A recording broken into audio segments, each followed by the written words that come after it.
xirin kamana agtagine ma turxaan kala jira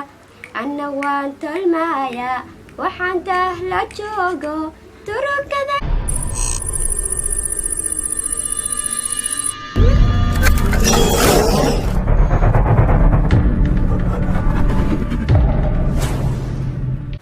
السلام عليكم أصحابتي وعبيدي ميديا برودكشن سبسكرايب لايك كومنت شير ما أنتوا حنا لفيديو الفنانين دينا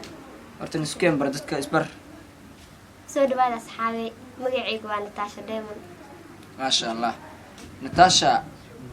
waxaa noo sheegtay inaad tahay fanaanad meeqa sano camal aad ku jirtaa fanaannimada ilaahay hadda dhaw ku soo biiray wax soo badan ku jiray ilaa iyo dhowr qof ما شاء الله marka macnaha maxaa kugu dhiirigeliyay ama maxaa kugu qasbay inaad fanaan oo macnaha u haljoortid kulli hobbigaygu ahay maadaama hobbigaygu uu yahay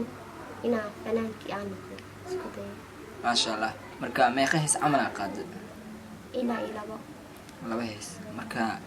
labadooda mid ma jeceshahay mise labadooda waa jeceshahay labadooda mid aan qaas u jecelahay ما شاء الله يا erayada yaale macnaha abwaan cabdullaahi wadani abwaan u dhahay oo South Africa ku nool askar halkaan ka salaamay ما شاء الله waan ku salaameynaa abwaan laxankana yaa ku tumay laxanka waxa iskala wiil fanaana boqor daacad la dhahay asigana sidoo kale halkaan ka salaama sidoo kale waan ku salaameynaa muusigada yaa ku tumay marka muusigada waxa tumay xamaada dabeey العزالة waan ku salaameynaa bro ما شاء الله marka waxaan ka dalbanaynaa heesta inaad noo qaadid waliba si qiiro leh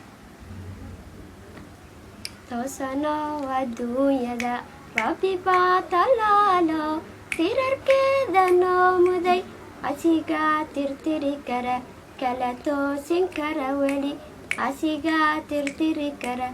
كلا توسين كرا ولي ترتن ما ننكو لقلين تيقاق ما ننكو قحرين كامنا أكتاقيني ما ترحان كلا جرا أنا وانتو المايا waxaan tahla joogo turugada ka maqanahay ruux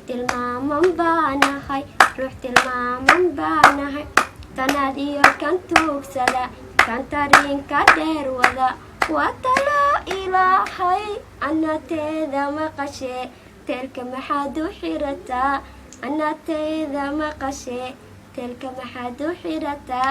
tabar ma lahan caashaqu cadda laysla tixgelin maanta waadii tuurteed tuxun yaysan ku bixin